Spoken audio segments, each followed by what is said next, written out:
তেজপুৰৰ পৰুৱাত প্ৰশাসনৰ উচ্ছেদ অভিযান অবৈধভাৱে নিৰ্মাণ কৰা মাহি আইচক্ৰীম ফেক্টৰীত উচ্ছেদ মাজহাৰুল সুলতান নামৰ লোকজনে শোণিতপুৰ প্ৰশাসনক বুঢ়া আঙুলি দেখুৱাই 2017 চনত নিৰ্মাণ কৰিছিল অবৈধভাৱে এই সমূহ অট্টালিকা ইয়াতে স্থাপন কৰিছিল মাহি আইচক্ৰীম ফেক্টৰী মৰাভুৰলিৰ পাৰৰ 3 বিঘা বাউতলি ম্যাদী ভূমিত নিৰ্মাণ কৰিছিল এই উদ্যোগ আনহাতে তেজপুৰ নগৰ উন্নয়ন কৰ্তৃপক্ষৰ পৰাও গৃহ নিৰ্মাণৰ অনুমতি লোৱা নাছিল বিতৰ্কিত ব্যৱসায়ী মাজহাৰুলে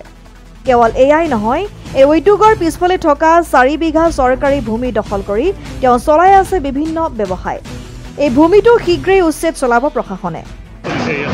এভিকশন ইয়াত পৰুৱা চাইড যোনটো আইচ ফেক্টৰী আছিলে আইচ ফেক্টৰীটো আজি টিডিএ ফালৰ পৰা এভিকশন কৰাইছে তেজপুৰ ডেভেলপমেণ্ট অথৰিটি ফালৰ পৰা তেওঁলোকে যিহেতু কোনো ধৰণৰ পাৰ্মিশ্যন নোলোৱাকৈ কনষ্ট্ৰাকশ্যন কৰিছিলে সেইটো বেচিছতে আজি একচুৱেলি এভিকশন কৰাইছে এইখিনি কাৰণ আছিলে এনেই দোকান আছিলে ন কি কয় দোকান আছিলে আইচ ফেক্টৰী হয় আৰু ক'ত কৰা হৈছে আজি ইয়াতে কৰা হৈছে আইচ ফেক্টৰী এইটো এভিকশন কৰা হৈছে চলিব বাৰু আৰু বেছি সময় নালাগিব কাৰণ আমাৰ অলমষ্ট হৈছেগৈ পিছত এটা ষ্ট্ৰাকচাৰ আছে সেইটো এভিকশন কৰিবলৈ বাকী আছে বাকীটো অলমষ্ট হৈছেগৈ আৰু যিখিনি মানুহখিনি ইয়াতে বস্তুখিনি সামগ্ৰীখিনি উঠাই পেলাই বেলেগ জেগালৈ ব্যৱস্থা কৰি আছে হয় কিছু সংখ্যক সামগ্ৰী পিছফালে তেওঁলোকে উলিয়াই আছে এতিয়া আমাৰ এভিকশন চাইমল্টেনিয়াছলি লগতে চলি আছে আৰু উল্লেখ্য যে আজিৰ শোণিতপুৰ জিলা প্ৰশাসনৰ এই উচ্ছেদ অভিযানত সন্তোষ প্ৰকাশ কৰিছে স্থানীয় ৰাইজে হয় নমস্কাৰ এই আমাৰ আজি যেটো বেদখল কৰি আছে মই অশেষ ধন্যবাদ জনাইছো আমাৰ প্ৰশাসনক যে এই ইলিগেল বস্তুবিলাক আমাৰ উচ্ছেদ হৈছে তাৰ লগতে আমাৰ এটা 3 কাঠা মাটি আছে আৰু এজনৰ 1 কাঠা মাটি আছে 1 কাঠা মাটি এটো আমাৰ বেদখল মানে দখল কৰিছে তেখেতৰ নাম হ'ল মজৰুল সুলতান তো আৰু এই ঘৰ বনাই তেখেতে ঘৰ বনাইছে তাতে আমাৰ ৰাতি আৰু সন্ধিয়া টাইমতে এটো আমাৰ ঘৰ বনাইছে আমি গম পোৱা নোহোৱালৈকে আমাৰ তাতে আমাৰ জায়গাটো দখল কৰিছে আমাৰ এটো হাইকোৰ্ট হল ডিস্ট্ৰিক্টৰ পৰা হাইকোৰ্ট হল আমি ইভেন তেজপুৰ টাউন ডেভেলপমেন্টৰ লগতে আমাৰ এইখিনি একেলগে উচ্ছেদ কৰি আমাৰ এই বস্তুটো দখলকাৰীৰ নাম কি আছিল দখলকাৰীৰ নাম আমাৰ মজৰুল সুলতান মজৰুল সুলতান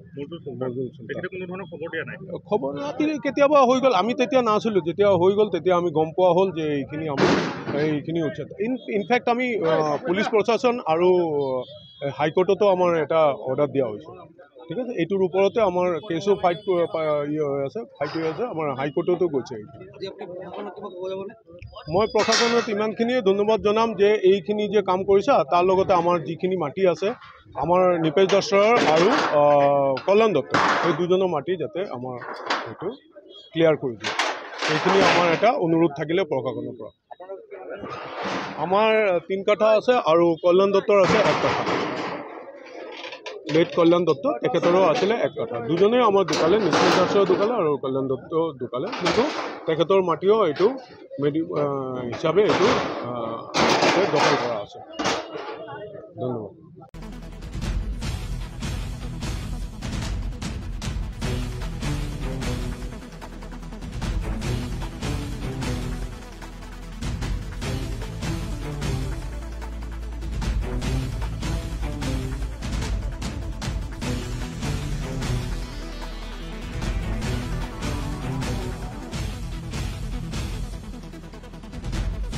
তেজপুৰৰ পৰা বিশ্বজ্যোতি কলিতাৰ ৰিপৰ্ট জননী লাইভ